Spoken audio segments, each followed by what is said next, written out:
స్వయాన ముఖ్యమంత్రి రేవంత్ రెడ్డి గారి సొంత జిల్లాలో 2 నెలల పాపం బడుగు బలహీన వర్గాలకు చెందిన పాపను ఒక అగ్రవర్ణానికి చెందినటువంటి ఒక దుర్మార్గమైన కాంగ్రెస్ నాయకుడు కాళ్ళతో తంత చనిపోయింది. దాని మీద స్పందించే మీడియా కూడా లేదు. అరే ఎక్కడ పోయినవరా ఏబిఎన్ రాధాకృష్ణ, ఎక్కడ పోయినవరా వెంకటకృష్ణ, ఎక్కడ పోయినవరా టాల్కం పౌడర్ మహా టీవీ మహా న్యూస్, ఎక్కడ పోయినవరా వాడెవడ సాంబా TV5 సాంబా, ఎక్కడ పోయినవరా? దీని మీద కవరేజ్ లేదురా. 2 నెలల పాప చనిపోయిందిరా ఒక దుర్మార్గుడు కాలుతో తంతే.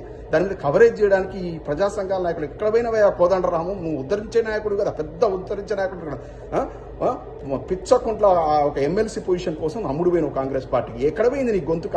కోదండరాము ఎక్కడ పోయినారు సోకాళ్ళు మేధావులంతా? పాప చనిపోయిందిరా. 2 పాప చనిపోతే ఒక్కడు దాని మీద మాట్లాడేటోళ్ళు లేడు. ఒక్క మెయిన్ స్ట్రీమ్ మీడియాలో కవరేజ్ లేదు. ఇంత అవమాన రీతిలో ఇంత అప్రజాస్వామ్యబద్ధంగా ఈ కాంగ్రెస్ ప్రభుత్వం నడుస్తూ ఉంది. పేదోళ్ళ ఇళ్లను కూడుస్తూ ఉన్నారు.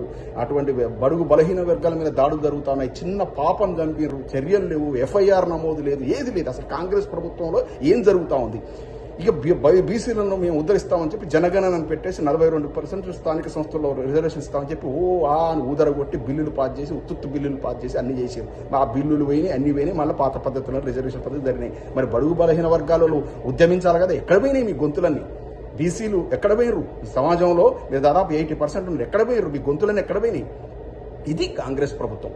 చేస్తానన్న పని చెయ్యనన్నది చేస్తారు. తక్షణం ఈ కాంగ్రెస్ ప్రభుత్వాన్ని బొందబెట్టాలి. కాంగ్రెస్ ప్రభుత్వం 100 అడుగుల లోతులో బొందబెట్టాలి. కాంగ్రెస్ ప్రభుత్వం ఇంకా కనుక మనగలిగితే ఇట్లాంటి దారుణ సంఘటన ఇంకా జరుగుతాయి.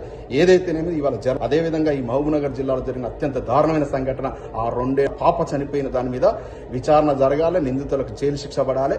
అక్కడ ఏ కులమోడన కానీ ఆ దుర్మార్గుడే. ఎందుకంటే రెడ్డి అని చెప్తున్నారు.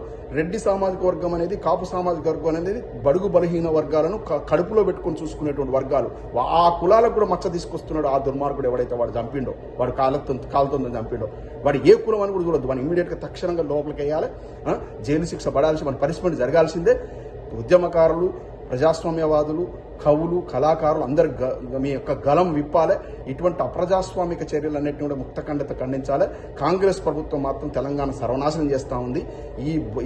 ఈ యొక్క ప్రభుత్వానికి వ్యతిరేకంగా అందరం గలం విప్పాల్సినటువంటి ఆవశ్యకత ఎంతైనా ఉంది. జై తెలంగాణ.